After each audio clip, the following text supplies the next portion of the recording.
There will be times when you will run out of money. There will be times when you will not be able to attract talent. There will be times when good people leave you. There will be times when things don't go the way you anticipated. But I guess you need to just power on and keep walking, right? Keep on the path.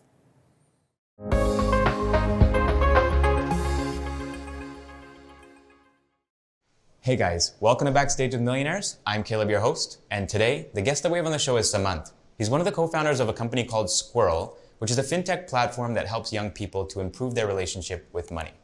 So Samant, you have an interesting definition of entrepreneurship, and I'm curious to know, what is that definition? Because it's a bit unconventional. Sure. Thanks for having me, by the way. So I think this is a question that I get asked very often, saying, how did you jump into entrepreneurship, right? And the way I've looked at it is that I think this is the most misunderstood term out there today. Most people think entrepreneurship is about starting something on your own, starting your own firm, starting your own startup. I think having worked for 20 years in the corporate and now doing this, what I've realized is that entrepreneurship is actually an attitude. And it is an attitude to be able to own something and to be able to own it completely and then to solve for it, right? And it is very much possible to have that attitude and to be an entrepreneur within a firm, even in a corporate, right? And having worked in corporate, I can tell you, corporates today actually look for entrepreneurs within. They want people to be able to come and own challenges, problem statements, and say, you know what, I'm going to take this over and I'm going to not talk about the problem, but I'm going to solve for it.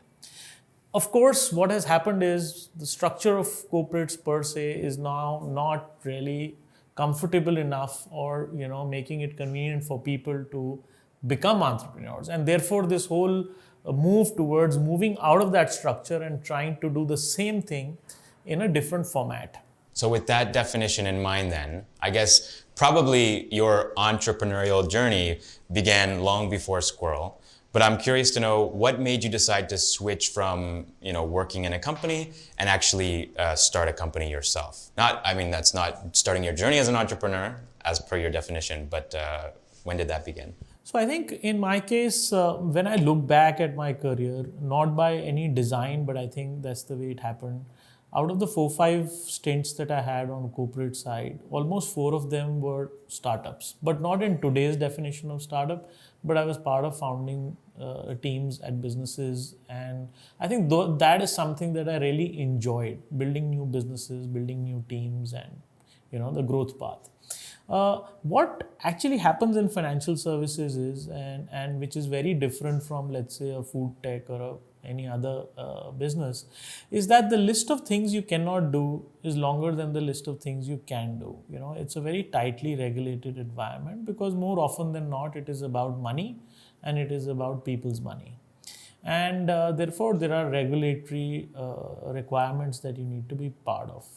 So I think that being the problem statement, I think in financial services domain, you become a little more stagnant and prone to not take too much risk. So much so that you don't want to push boundaries and so much so you like status quo. And I think in my case, I saw a massive opportunity at the intersection of financial services and technology. While it is called fintech, I believe actually a better way to describe is tech in fin, right? So it's a very large domain, and I think the tech part is where the magic is happening, right? So the power of technology, the power of automation, the way you can use data, the way you can deliver your product and services which were earlier delivered physically, right, is where the magic is happening. And I think financial services, again, tech and fin is one domain where you can actually impact billions of people, billions of lives, make an impact. And I personally think it has the biggest impact on any country's GDP. If you really want to make an impact, this is the kind of opportunity that exists. So I think I saw that within my last firm, I saw that there was an opportunity to do something but probably best served by actually doing it outside than inside, and therefore the path that I chose. So then you went ahead and founded Sqrrl along with your co-founders. Sure. So it sounds like you had quite a bit of experience as an intrapreneur before starting this company. So it probably wasn't, the typical startup story where you hear these stories, and we've had so many people on the show. They're young and they don't know what they're doing, and it's, there's no money, and we're going to borrow from our parents, we're going to borrow from our friends, and they're learning things along the way. Sounds like things were probably a much more stable and a much more, I guess less dramatic in a lot of ways, building the company itself. Or I think you could infer it from that perspective that we were coming, all three of us have approximately 2 decades of experience, so that could be looked at advantageously, but very often it actually comes in the way as well. Really? Let me give you an example actually from a tech world, right? So very recently we were looking to hire somebody for the app, for the Android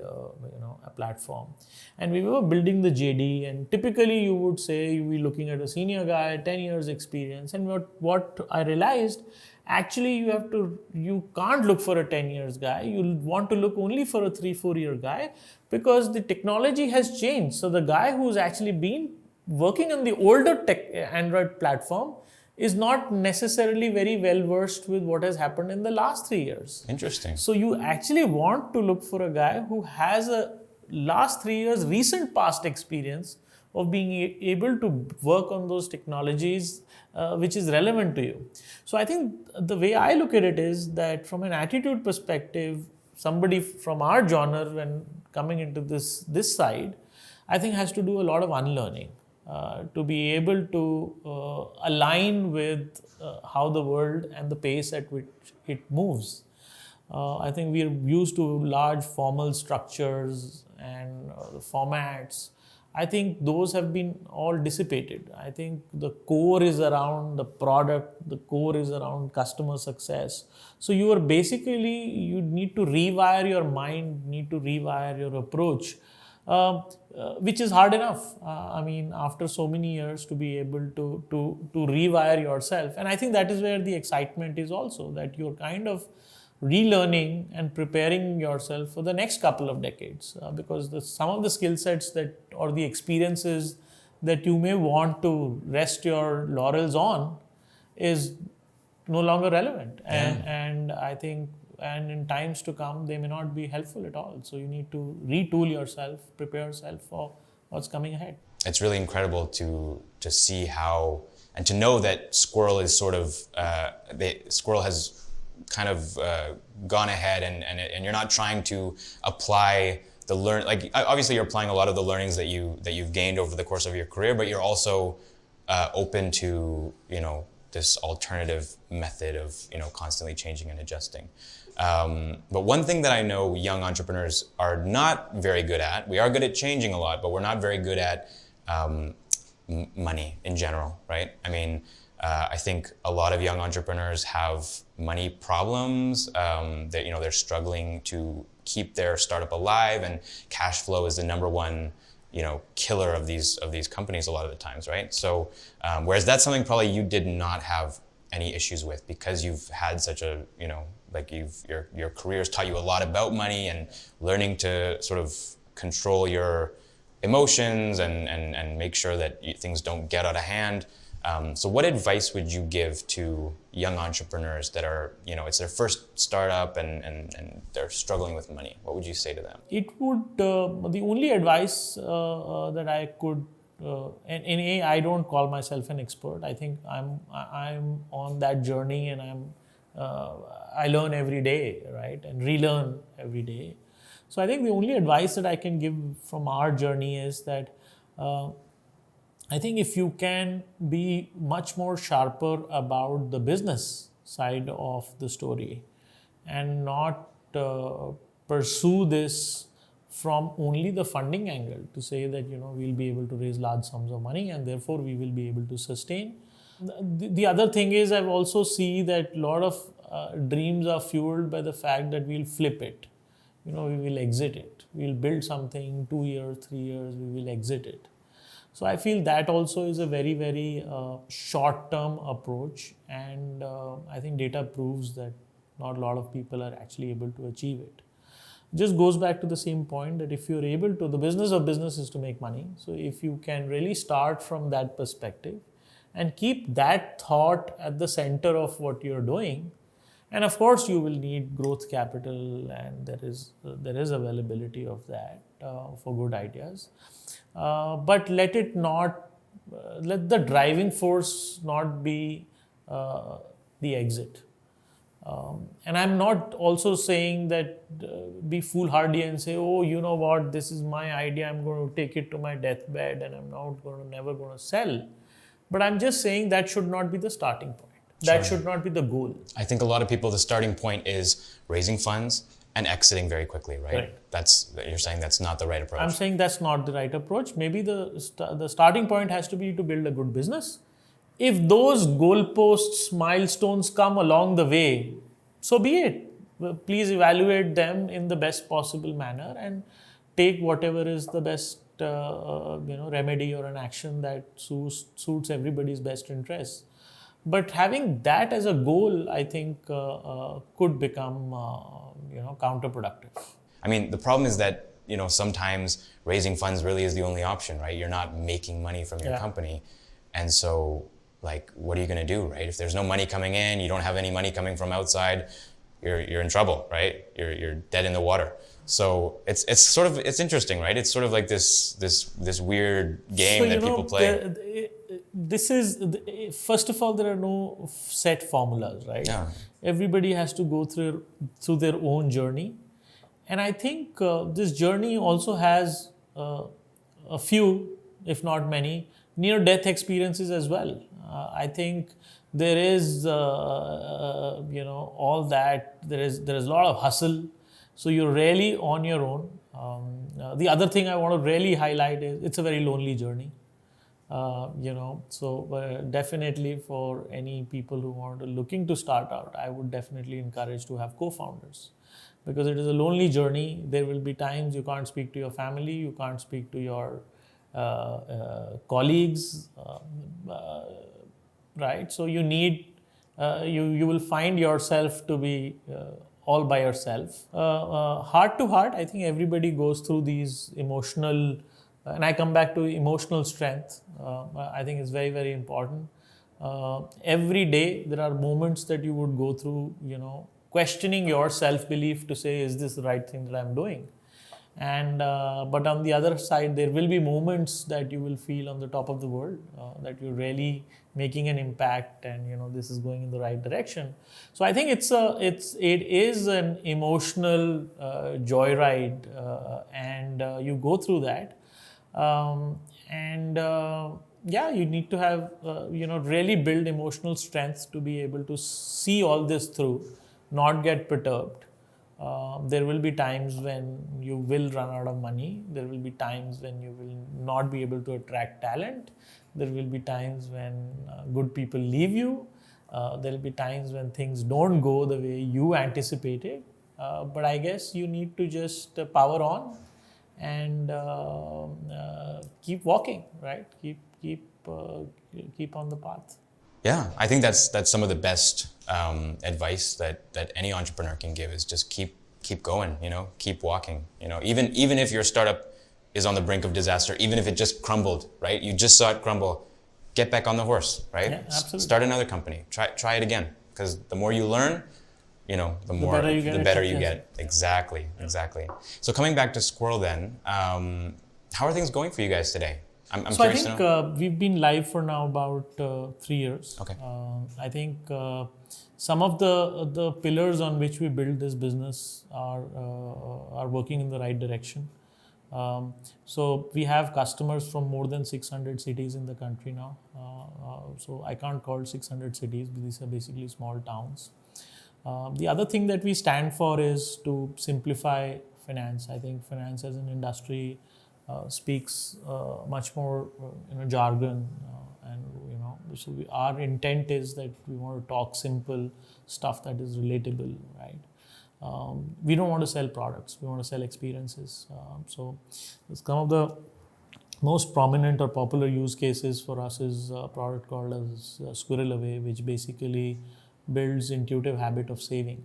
We've taken it down to 1 rupee. So basically people and basically sprinkle technology. So it's automated. Every time a user spends money, the loose change gets invested and in multiples of 1 rupee. This sounds like I need to use this app. Sqrrl Away. I mean, there are, for example, there was a bank in Canada that I was with, and every month they're supposed to take, for example, it's a minimum of $20, right? Yeah. But sometimes that $20 hurts. You're kind of like, you notice it because it's the end of the month and you're kind of short on cash, and then it's like, oh, and I just lost another $20. But this, down to 1 rupee, that's incredible. So I think this is where the power of behavioral economics or behavioral science is, right? To say that, so by the way, that the same thing in India is also very popular. It's called a systematic investment plan, where you say, I will put $1,000, $2,000 every month. And that's a great way to do it. But I think the audiences that we are dealing with, they can't be told to do something. They are a DIY generation. They need to be part of this. And financial services is something that they don't understand in the first go. They want to see what value is this going to add to me, right? So we really wanted to build trust, and we broke that whole thing down to 1 rupee to say, you know what, you start with this, it's automated. You could buy a pair of Bata shoes for 1,999. Even 1 rupee will be squirreled away, right? So the intent is to build a savings habit, a discipline, do it automatically, use technology, and deliver that experience. The other feature that we have is called BYOD, which is an acronym for Bring Your Own Dreams, which is, again, instead of us trying to peddle any product, the user articulates what their aspirations are, and we actually help them get to that goal, right? So you could have a goal of going for a vacation, or starting your own startup, or saving up a little bit of money for gifting to your parents or for your own education, right? So we basically help them get to those goals. The other thing that we've kind of done a little differently is that, and again, this is what I've understood about our country, having worked with some of the international firms. I used to tell my expat colleagues and senior management that, if you want to understand India, you don't have to look at it as a subcontinent. Look at us as a continent. So imagine India like Europe, right? So you go 200 miles in any direction, everything changes. Language changes, food changes, and their approach to life, their approach to spending, consumption changes. So one of the things that we've done on the app is also to go vernacular. So we are in English plus 8 languages. We're probably on one of the only platforms in India, maybe in the world, which is in 8 languages, trying to simplify money. So I think it's a long journey, and we've just started. We seem to be getting some good customer feedback. I think that's another something that we're trying to do to say, keep our eyes and ears close to our consumers and see what they are wanting, what is working, what is not working. The way I looked at things is, would you rather have a bad product and very good marketing, or would you have a good product and maybe less marketing, right? So to that extent, we believed in latter, to say, let's build a good product. That is something that you can always build on. A bad product and good marketing means the customers are never coming back, right? Because this is a world where you don't get second chances. I think we are also excited about the next phase of our growth, where we are adding more use cases. So we're adding some protection use cases in terms of insurance, and there are some new forays that we are making in terms of lending. There's something that we are doing on retirement advisory. So lots more coming up for our consumers in the next 12 months, which is keeping us on our toes. So exciting journey. Very exciting. I might end up being one of those customers that Looking sees forward. the path of Sqrrl moving forward. Sure. And one last question for you. I'm just curious, because you've been in finance and also now in the fintech space specifically, What are some of the trends that you see moving forward, things that seem to be happening, especially here in India? One needs to, again, I'm going back to that same thing. I think India is charting out a very, very different growth path than maybe some of the other economies. So in the past, during my asset management days, when you would read, research reports and so on and so forth, and people would draw a parallel between US and India and say, 40 years ago, the consumer debt to GDP was so low, and over the next 2 decades, this is what happened. This is what happened in China. I think in India, what has happened is that our route to growth is very different, right? So, common example that I quote is telecom. We went from landline straight to GSM, which was the most, forward-looking technology. And I'm told that large parts of US are still on CDMA, right? Because the networks are now so expensive to replace. But we straight away, so coming late to the party has some advantages, right? So we're coming late to the party. I think we now know what are the kind of technologies that are really going to herald growth. And by this time, the cost of executing these technologies has also kind of diminished, right? So earlier people used to buy a mainframe computer which would cost hundreds and thousands of dollars, and now you can buy our phones are more powerful than some of those computers which are. I think all of them. Right. So I think those are the advantages of coming late to the party. Second, I think India has also done a good job of now the government embracing technology, right? Because government adopting technology has a big signaling mechanism to all the constituents, right? Our India Stack is a very, very powerful platform, right? So have 1.3 billion people on that, which means onboarding, it can be solved for. Of course, we've had last couple of years issues, but it is good to have these issues now. All these debates and so on and so forth is going to get settled for once. And now I think we've got getting clarity to say that now you can really build on these platforms in a very, very serious manner. Our payment mechanisms with UPI, you see every month on month the kind of numbers that they are delivering. So I think those are very, very strong pillars that have been put in place on which now people like us and a whole range of new use cases, businesses, can really leverage and build an ecosystem of offerings for our consumers. I still feel the biggest challenge in our country has been adoption.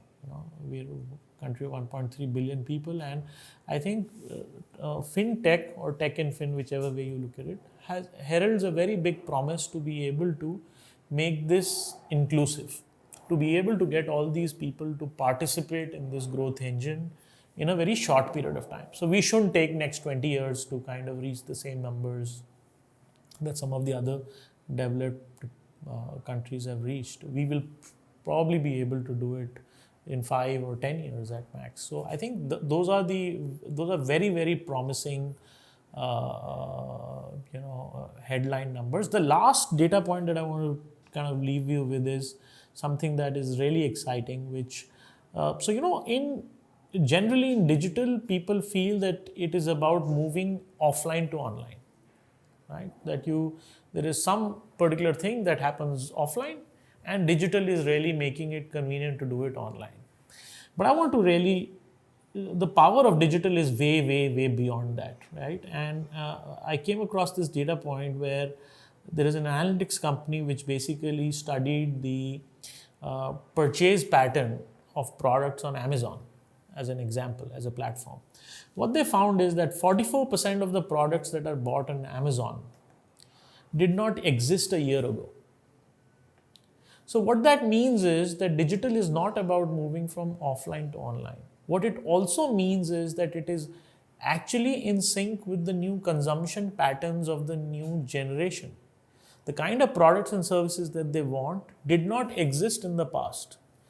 Actually, those are all linked to digital products, digital experiences, and digital delivery. So it is actually rewiring and reimagining the whole use cases that existed, and which is the power that exists for us even in financial services. Sure. So hugely optimistic. Very optimistic, very exciting, especially just being here in India. Even me, right? Because, coming from Canada, maybe some of these things we've already been through, we've experienced, but you're right. Things are changing so fast over here that it's just, it's like a roller coaster ride. Absolutely. Yeah. So if you guys want to know more about Samant, or you want to know more about Sqrrl, would love it if you could leave a comment down below. And also, if you know of anybody that you think would be interested in hearing Samant's story or some of his wisdom and advice, or someone who is interested, you think would be interested in Sqrrl, would love it if you could share this video with them. Thank you so much for watching this video, and thank you so much for coming on the show, Samant. Thanks for having me. Yeah, It's definitely. been a pleasure. Yes, absolutely. Same for me. All right. Yeah. Shall we get going? Yes, please. I'm sure you have places to be, people to see. Yes. Yes, you do. Yes, you do.